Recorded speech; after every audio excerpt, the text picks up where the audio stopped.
Students, this is the video concerned with the chapter metals and non-metals. In this chapter you will study physical property and chemical properties of metals and non-metals respectively. First we will deal with physical properties of metals. In your textbook, in the beginning itself, just after introduction, table 4.1 is given, where appearance and hardness of materials has been shown. You will draw this table in your homework notebook. You will write names of few objects like iron, coal, and on the right hand side appearance will be written and hardness. About iron you will write whether it is shiny or dull, and about hardness you will write very hard or not very hard.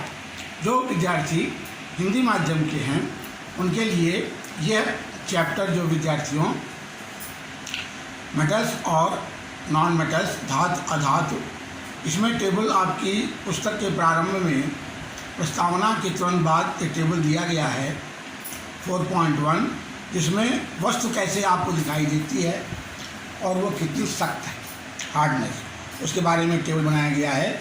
जैसे iron है तो आप लिखेंगे iron कैसे दिखाई देता है, चमकदार की चमक उसमें नहीं है, और वो सख्त है कि मुलायम है।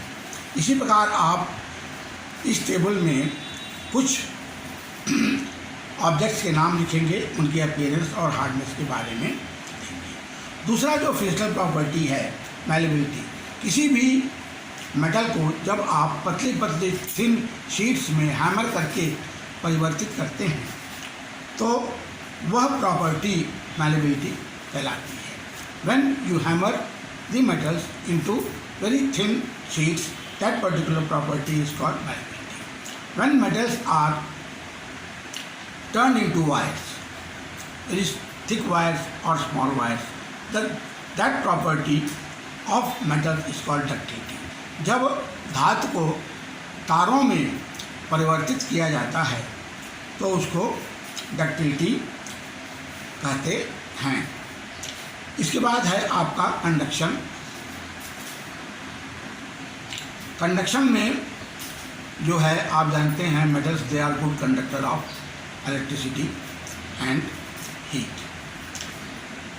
और इसके बाद सोनरस, आवाज़ उत्पन्न करना, ध्वनि उत्पन्न करना। मेटल्स जो धातु हैं वो ध्वनिक होते हैं, they are sonorous, when they are beaten they produce sound. विद्यार्थियों ये जो properties A to F physical properties metals दिखाते हैं, नॉन मेटल्स ये सभी प्रॉपर्टी नहीं दिखाते। तो इसको याद करने के लिए इन प्रॉपर्टी के आगे दिखा दीजिए नॉन, जैसे अपीयरेंस है they are not shiny, they are dull, hardness they are not hard, ये आपका सल्फर है ये बहुत मुलायम होता है।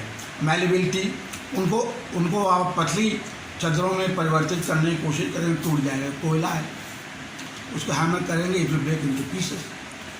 फिर उनका डक्टिलिटी है, when non metals immediately break into pieces when they are hammered, so they can't be ductile into wires.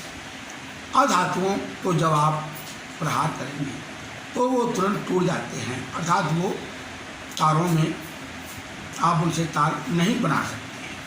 इसके बाद कंडक्शन जो है, all non metals they are poor conductor of heat and electricity, they do not allow heat and electricity to pass through them.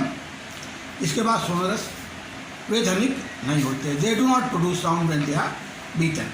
अधातुओं को जब पीटा जाता है तो उससे ध्वनि उत्पन्न नहीं होती है। इसके बाद जो अगली प्रॉपर्टी है विद्यार्थियों, ये सब topic chemical properties of metals और नॉन मेटल्स। पहला जो है रिएक्शन विद ऑक्सीजन। विद्यार्थियों आप ध्यान दें, सूत्र मैं बोल रहा हूँ उसको आप कॉपी पर नोट कर लीजिएगा। मेटल प्लस ऑक्सीजन, तीर का निशान मेटल ऑक्सीजन। उदाहरण के तौर पर magnesium plus oxygen, MgO, magnesium oxygen. इसी तरह नॉन मेटल, जितने भी नॉन मेटल हैं वे ऑक्सीजन के साथ रिएक्ट करते हैं। नॉन मेटल लेस ऑक्सीजन, तीर का निशान नॉन मेटल ऑक्साइड। ये सूत्र है। इसी सूत्र के अनुसार आप सभी रिएक्शन को लिख सकते हैं। उदाहरण के तौर पर sulphur plus oxygen, sulphur dioxide. अगला रिएक्शन विद वाटर। विद्यार्थियों, कुछ मेटल्स जो हैं वो वाटर के साथ रिएक्ट करते हैं, सभी नहीं करते हैं। जैसे लोहा है, आप पानी में डाल दीजिए तो उसको जंग लगने में बहुत समय लगता है। सोडियम तुरंत जो है रिएक्ट करता है। नॉन मेटल जनरली रिएक्ट नहीं करते हैं तेज़ी से। इसके बाद रिएक्शन विद एसिड। इसका सूत्र विद्यार्थियों, metal plus acid, salt plus hydrogen. कोई भी मेटल जब एसिड के साथ रिएक्ट करता है तो हाइड्रोजन गैस उत्पन्न होती है। उस वक्त जो गैस निकलती है, जलती हुई तीली की ज्वाला जब आप ले आएंगे टेस्ट ट्यूब के ऊपर जहाँ से गैस निकल रही है, तो तीली बुझ जाएगी और पॉप ध्वनि उत्पन्न होगी। यह पॉप ध्वनि इस इंडिकेट करता है कि निकलने वाली गैस हाइड्रोजन। उदाहरण के तौर पर उसी सूत्र के अनुसार calcium plus hydrochloric acid, calcium chloride और हाइड्रोजन। यहाँ कैल्शियम क्लोराइड सॉल्ट है। नॉन मेटल्स जो हैं generally do not react with acid. अगला जो रिएक्शन दिया गया है केमिकल प्रॉपर्टी विद बेसेस। आपकी पुस्तक एनसीईआरटी में लिखा गया है metals react with sodium hydroxide. यही एक दिया गया उदाहरण टू प्रोड्यूस हाइड्रोजन गैस। इसके बाद reaction of non metals with bases are complex, अर्थात जो अधातुओं के साथ जो रिएक्शन होता है नॉन मेटल्स, उनका रिएक्शन कॉम्प्लेक्स है, नॉट वेरी क्लियर। इसके बाद डिस्प्लेसमेंट रिएक्शन। विद्यार्थियों आप ध्यान दें, जो भी मेटल ज़्यादा रिएक्टिव होता है वो कम रिएक्टिव मेटल को उसके सॉल्ट सोल्यूशन से हटा देता है। इसके लिए आप जो है विद्यार्थियों 10th क्लास एनसीईआरटी की किताब ले लीजिएगा और वहाँ पर जो है रिएक्टिविटी सीरीज दिया गया है ऊपर से नीचे तक। ऊपर वाले जो मेटल्स दिए गए हैं वो मोर रिएक्टिव, लास्ट पे जैसे कॉपर सिल्वर गोल्ड लास्ट में है, दे आर लेस रिएक्टिव। तो ऊपर वाला जो मेटल है वो मोर रिएक्टिव है। अगर वो नीचे वाले रिएक्टिव के मेटल के सॉल्ट सोल्यूशन से रिएक्ट करता है तो उसको हटा देगा। जैसे उदाहरण के तौर पर आपकी पुस्तक में दिया गया है zinc plus copper sulphate. Zinc metallic series में रिएक्टिविटी सीरीज में ऊपर आता है कॉपर के, तो कॉपर को हटा देगा, जिंक सल्फेट प्लस कॉपर बन जाएगा। अब ऐसे विद्यार्थियों मान लो जैसे कॉपर सल्फेट है, कॉपर सल्फेट के बाद सिल्वर है, तो कॉपर मोर रिएक्टिव है और उसमें हम सिल्वर डालते हैं तो रिएक्शन नहीं होगा यहाँ पर, क्योंकि सिल्वर लेस रिएक्टिव है, वो कॉपर को हटा नहीं पाएगा।